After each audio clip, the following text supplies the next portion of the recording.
store. Comedians Questions with who? Rudge, hello. Give it up for Rudge, everybody. Right, okay, cameraman silent. Right, what drew you to either stand-up, would you call yourself a stand-up comedian or a magician? What would you like to be referred to throughout this interview? Whatever you want to call me, Sham. Whatever. You're hilarious. Thank Do you primarily think of yourself as a magician or a comedian or both, or is there? I would go with both, a variety act or kind of, whatever you want to call me. Oh, you're hilarious. Look Out Front is fantastic. What drew you to stand-up comedy? Was it comedy first or magic, or was it both together? It was heartbreaking. I was 19, I got dumped, and I watched a TV show called Faking It. Okay. They took a scientist and turned him into a magician. Right. And on that show, they showed you a couple of card tricks and I believe a rope trick. Okay. And I was sad and lonely and thought that's the way to get girls. So I wandered to a magic shop in Stourbridge, House of Magic, and it just all started from there. Really learned a few card tricks, bored people to death, and then took it on stage and died horrendously for a few months. Okay. And what kept you going through that process? I think it was just being around people and not being on my own. Okay. I think it really helped my mental health, socialising, and it was something that I probably deep down wanted to do, but I never really had the bottle to. Did anyone in your family or your immediate contacts, were they in show business, or are you a completely fish out of water? Yeah, there's just me. Okay. Nobody in the family does magic or plays any instruments or anything. Okay. So, yeah. Did you have any creative outlet before this, as a youngster? Yeah, I used to enjoy painting and drawing and things like that. Okay. Obviously, when I was little, I had a runaway imagination, so I played with lots of toys and different little pieces. Okay. And I'm still playing with toys in my act now, so it's full circle. Okay, right. And what do your family make of your act? Have you had any feedback? Are they proud of you? Yeah. Obviously, there's some, at the beginning of the act, there's some references to my grandparents and different bits and pieces. I think they were quite shocked with the contents that they were used in the act. But no, Mum and Dad are proud. It's paid bills, it's took me around the world, I've met very interesting people. Yeah. Well, what's the most glamorous place you've been, or the most interesting place you've been around the world? I played... Let me try and get this. I played Coney Island Sideshow in New York, which is very close to my heart. Right. I've played... It's sport for choice, really, when you say that. It's kind of... There's lots of special places, like I love the Bush, because that's where it all began. But then at the same time, I've played footballers' private functions in houses that I can only dream of. Okay. With 4 swimming pools and rotating beds and mirrors and all that kind of thing. So anywhere is special. Okay. So, now, what is your creative process? I spend a lot of time wandering around charity shops and car boots. Okay. And just looking at things and thinking, what can I do with these that will produce something that's funny or weird or magical. Obviously, I rely on the internet, buying props and different pieces, get it, learn it, and then I try and destruct it and make it me, put more of me in it than the person that's created the trick. Okay. Has there been a trick that you've been dying to do that you've not done yet? Is there like some kind of I was just talking a few minutes ago. The Chop Cup by the late great Paul Daniels. Right. It's a trick with a ball and a cup, and the ball keeps disappearing, reappearing. You put it in your pocket, it comes back, it's under the cup. It's not in the hand, it's up in the air. This trick, I've had a Chop Cup for 10 years, and it's just sat there staring at me. Okay. And last night, for a few months I've been playing around with it, coming up with different ideas, different jokes, different bits of business. And I aired it last night for the first time, and that's something that's sat there for 10 years staring at me. Wow, okay. And it played out last night. Okay, and were you euphoric when it worked? Oh yeah, I was over the moon. I'm always a bit scared putting new bits in, or especially doing a whole new set. Like lots of comedians say, sandwich it in between things and whatsoever. I feel a bit lazy. I've got my A to Z act that I feel is kind of... I'm cursing it now. It's bulletproof. It can play to OAPs, kids, white, black, whatever. It kind of works wherever it needs to work. And I was a bit scared of trying to put new stuff in there just in case it fractures it or it throws it off. off its rhythm or what so. But no, last night a new 20 minutes, 3 new tricks that chop cut, linking rings, and hard to wallet routine. And it felt good. It felt good to be scared and be a bit sick. Alive, very, very much so. Yeah. And that's what I was going to say. Do you feel like a zombie? You mean you described as A to Z. Do you feel sometimes like it's just like a routine that you know off by heart and you just go through the motions? No, there is times like that, I must admit, where you kind of, you're tired, the kids have kept you up, you know you need to deliver 20 minutes, they're paying whatever, or they're not paying and you want to deliver something. So I think every act, be musician, dancer, comedian, sometimes you do press play and go through the motions. But with my act, it's designed that I've got a start, a middle and an end, and how we get there doesn't really matter. I can pull bits and pieces from wherever I want, which helps me if somebody's not really enjoying the silliness, then I can step up the magic, or if they like the sideshow, there can be more of that put into it. So I try and dance around with it myself to keep it feeling fresh.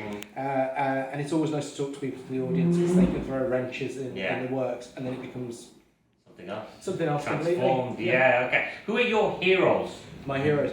I'm a huge Tommy Cooper fan, obviously. Paul Daniels, I think he's the best magician ever. Really? Okay. I absolutely adored his work as a kid, and as a young man I was lucky enough to meet him and watch him do his stuff and what so. Oh, wow, okay. So that's the world of magic. The world of comedy, people like Steve Martin, Andy Kaufman, bringing it back to England, Eric Morecambe, Ernie Wise. So people like that. I'm very much old school variety is what I like, kind of end of pier.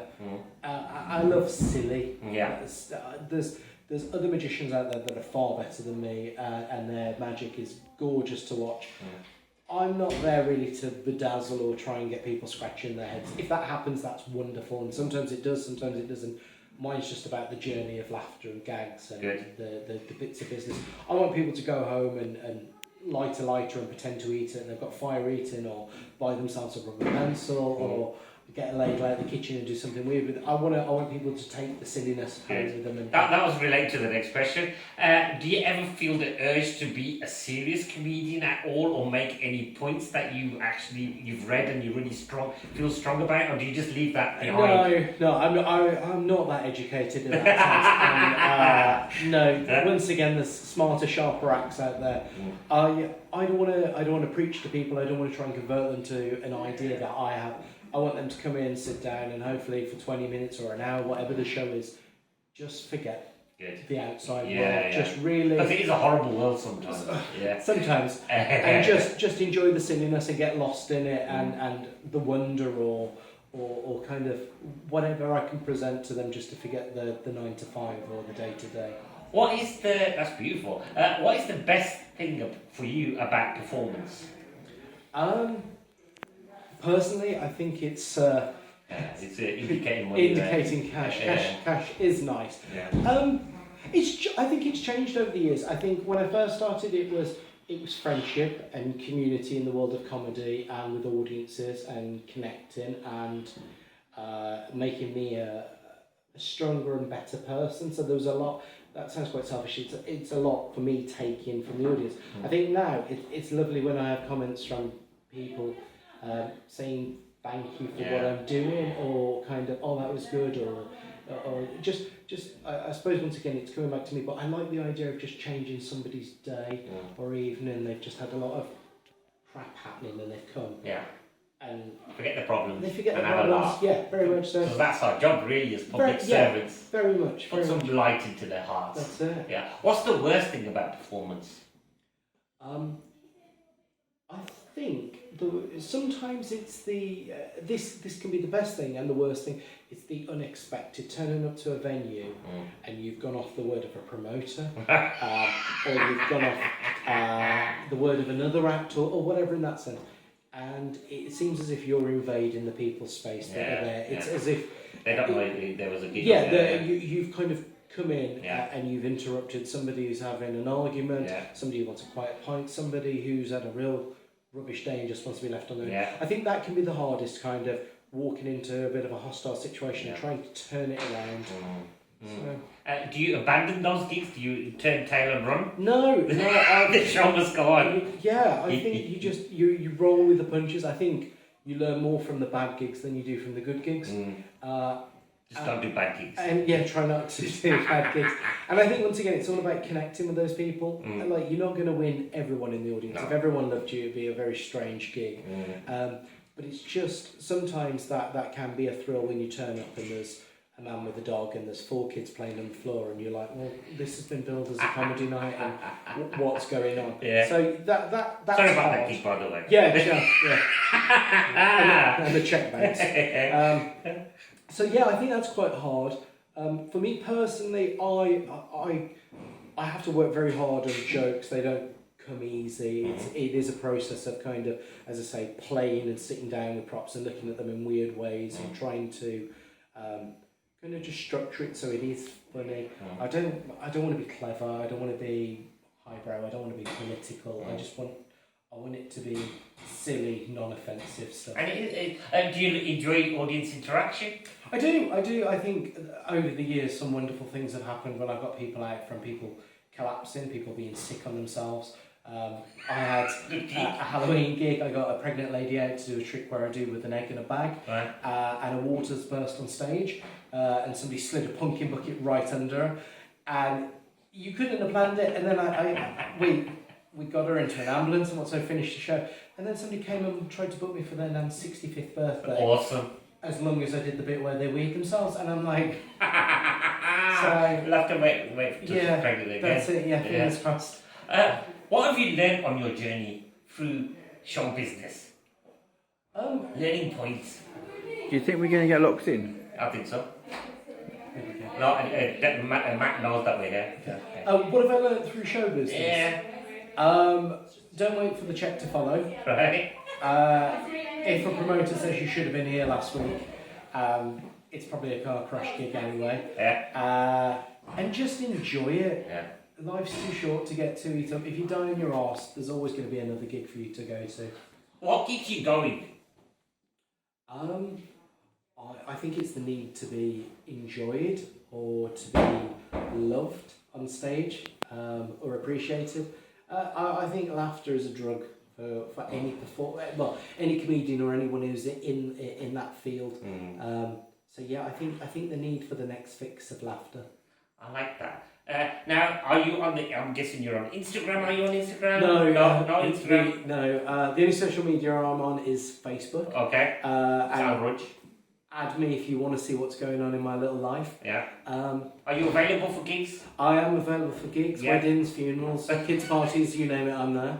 Have they just got a private message? Yeah, just drop me a message if they're looking for a private function, or if they're looking for a variety bill, or if they're looking for a 3-man magic show. We currently are working on a project like that. So who are you working with? I'm working with Jay. He's a mind reader and a hypnotist act. Very fast, very strong, great act, great stage presence. A young lad, he's treading the boards, Damon Conlon. Oh, I've heard of him. He's good. He's good. He's the cameraman right now. He's very, very good. And myself. Oh, fantastic. So we're gonna. Is that this year? Yeah, it's this year. Hopefully by March we should have some dates up on Facebook, and we should be getting out there. So if you've got a lovely venue that would like 3 magicians to come and wow, bedazzle and make you laugh, drop us a message. There you go. Thank you very much. Rudge. Thank you very much. Cheers. Thank you.